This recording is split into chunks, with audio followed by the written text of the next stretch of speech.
Today it's about a man named Elon, and he's one of the greatest business leaders and innovators the world has ever produced. He stepped forward to put his very great talents into the service of our nation, and we appreciate it.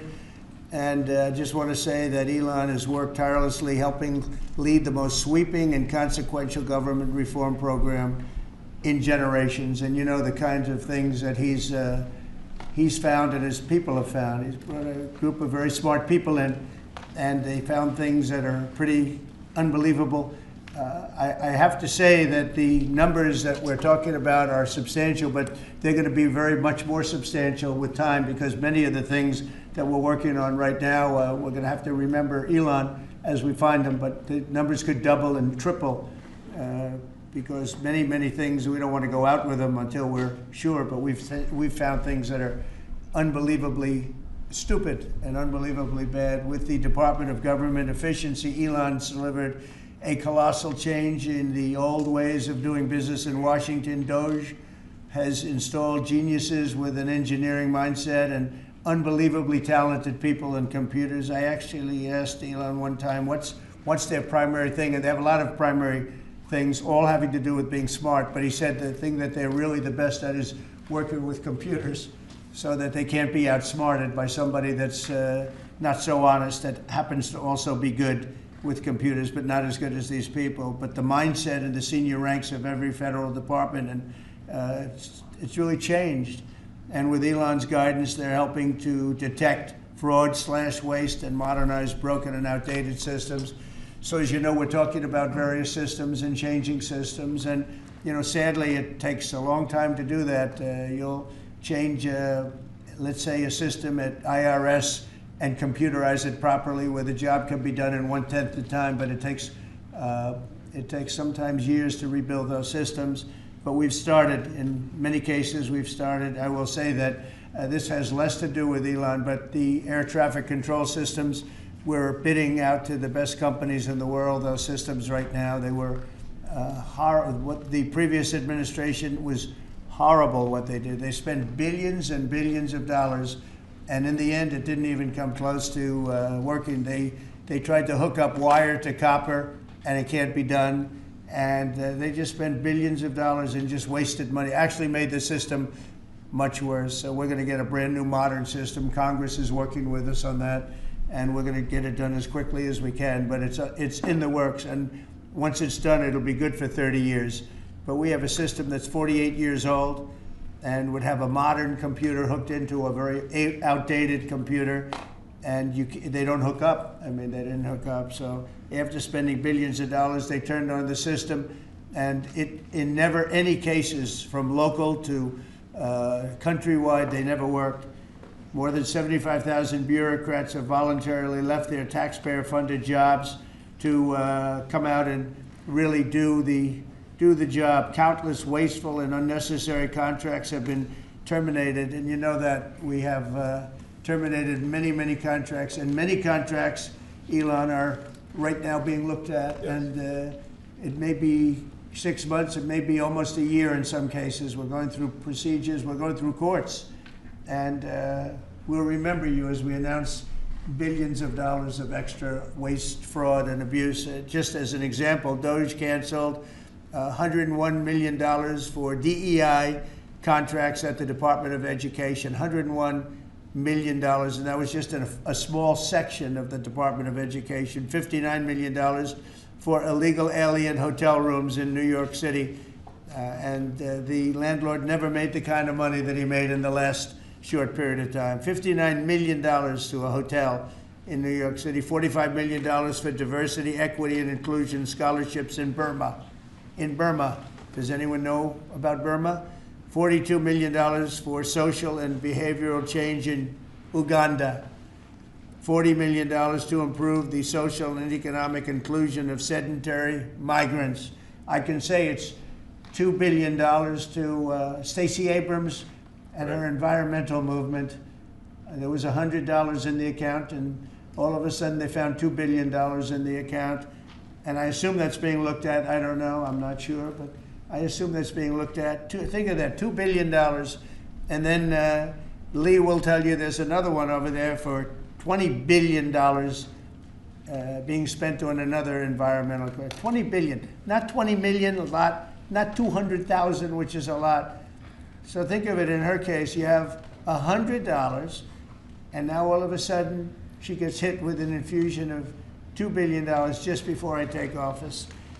$20 million for Arab Sesame Street in the Middle East. Nobody knows what that's all about. Nobody's been able to find it. $8 million for making mice transgender. So they spent $8 million on making mice transgender. And those are better than many of the others. I could sit here all day and read things just like that, but we have other things to do. So it's much, much more than just that. We're totally committed to making the DOGE cuts permanent and stopping much more of the waste in the months to come. We want to get our great, big, beautiful bill finished and done. After that, we put some of this into the bill, but most of it's going to come later. We're going to have it cauterized by Congress, affirmed by Congress. In some cases, we'll make cuts. In some cases, we'll just use it in a different layer to save the money, but it's hundreds of billions of dollars. DOGE has also fully modernized the federal retirement process and continues to work very hard on the IRS modernization, but we're taking that over with DOGE. Many of the DOGE people, Elon, are staying behind too, so they're not leaving. And Elon's really not leaving. He's going to be back and forth, I think. I have a feeling. It's his baby, and I think he's going to be doing a lot of things. But Elon's service to America has been without comparison in modern history. He's already running one of the most innovative car companies in the world. You look at his factories and compare them with some of the old factories we have, and it's a big difference. And the most successful space company in, I guess, in history, you would have to say, the largest free speech platform on the internet, etc.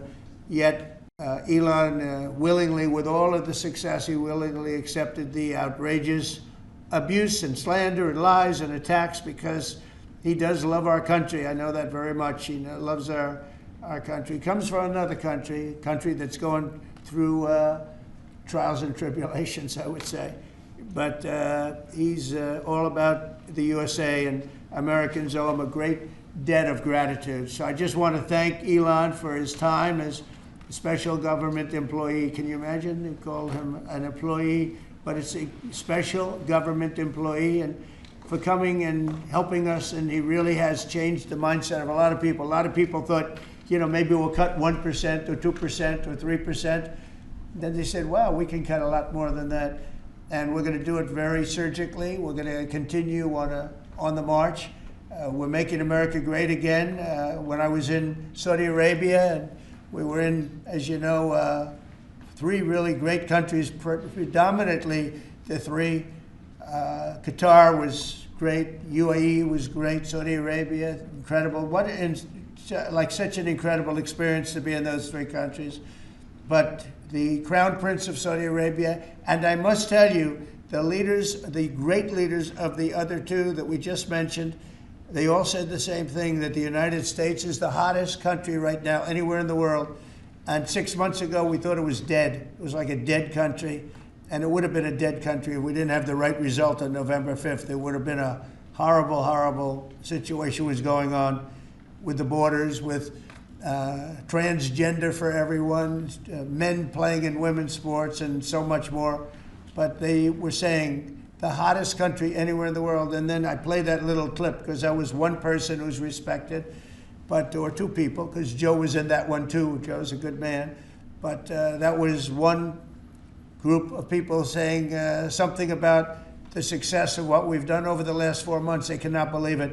In the one case, they said they've never seen anything like it as long as they've been doing what they've been doing. They've been doing it for a long time. So I want to thank Elon for helping. And again, the United States right now is the hottest country anywhere in the world. There's no country as hot, and we're doing really well. When I left, we had no wars, we had no problems. We defeated ISIS, we rebuilt our military, and we had no inflation. And when I came back, we had a lot of inflation. We had wars all over the place. We had the embarrassment in Afghanistan where we gave up billions and billions of dollars of military equipment, the most embarrassing moment in the history of our country, I believe. I believe that strongly. We have Russia with Ukraine. We had the attack on Israel in October, the horrible attack, October 7th. Horrible, horrible attack. Nobody's ever seen anything like it. And now we have something where we're really healing a lot of that. We stopped India and Pakistan from fighting. I believe that could have turned out into a nuclear disaster. And I want to thank the leaders of India, the leaders of Pakistan, and I want to thank my people also. We talked trade.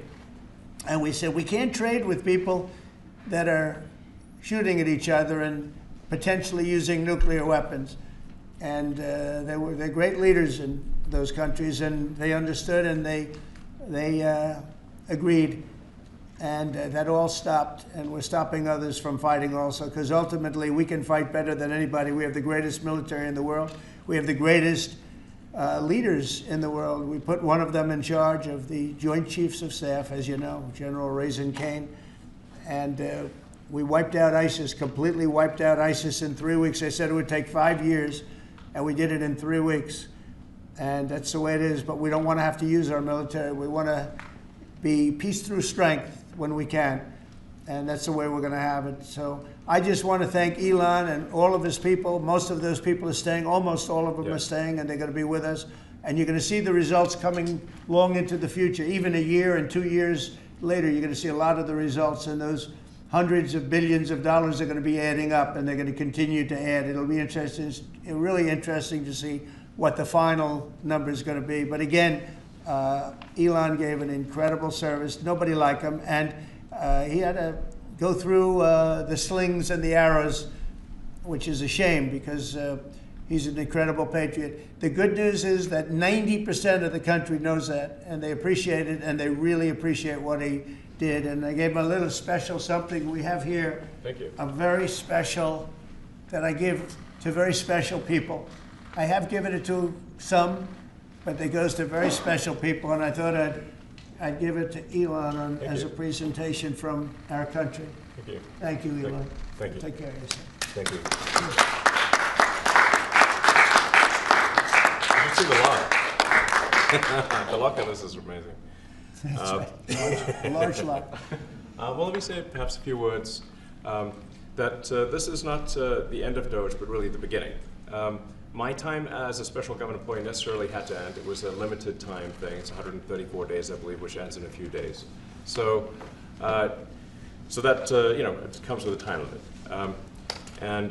But the DOGE team will only grow stronger over time. The DOGE influence will only grow stronger. It's I'd liken it to sort of Buddhism. It's like a way of life. So it is permeating throughout the government. And I'm confident that over time we'll see $1 trillion of savings and a reduction in $1 trillion of waste and fraud reduction. The calculations of the DOGE team thus far, in terms of an FY25 to FY26 delta, are over 160 billion, and that's climbing. We expect that number will probably go over 200 billion soon. So I think the DOGE team is doing an incredible job. They're going to continue doing an incredible job, and I'll continue to be visiting here and be a friend and advisor to the president, and I look forward to times being back in this amazing room. By the way, isn't this incredible? Look at this incredible. I mean, it's stunning. I think the way that the Oval Office, how the president has just completely redone the Oval Office. It's beautiful. I love the gold on the ceiling. Thank you. It's pretty nice. Yeah. That's been there a long time. That was plaster. Nobody ever really saw it. They didn't know the eagle was up there, and we highlighted. It's essentially it's a landmark, a great landmark, and that's 24-karat gold, and everybody loved it. And now they all see it when they come in. So it's been good. The Oval Office finally has the majesty that it deserves, thanks to the president. So I look forward to continuing to be a friend and advisor to the president, continuing to support the DOGE team. And we are relentlessly pursuing $8 trillion in waste and fraud reductions, which will benefit the American taxpayer. So that's it, really. Thank you, Mr. President. Thank you. All right. Great job. Fantastic. Thank Thank you, President Trump. The president mentioned that you had to deal with all the slings and arrows during your time at DOGE. There's this. Well, some of the people, some of the media organizations in this room were the slingers. Well, so there is a New York Times report today that accuses you of blurring the line between. Is the New York Times, is that the same publication that got a Pulitzer Prize for false reporting on the Russiagate? Is it the same organization? I got to check my Pulitzer I think counter. it is. It is. But so I think the judge just ruled against the New York Times for their lies about the Russiagate hoax, and that they might have to give back that Pulitzer Prize. That New York Times. Let's move on. Okay, then Next President question. Trump, I got one for President Trump.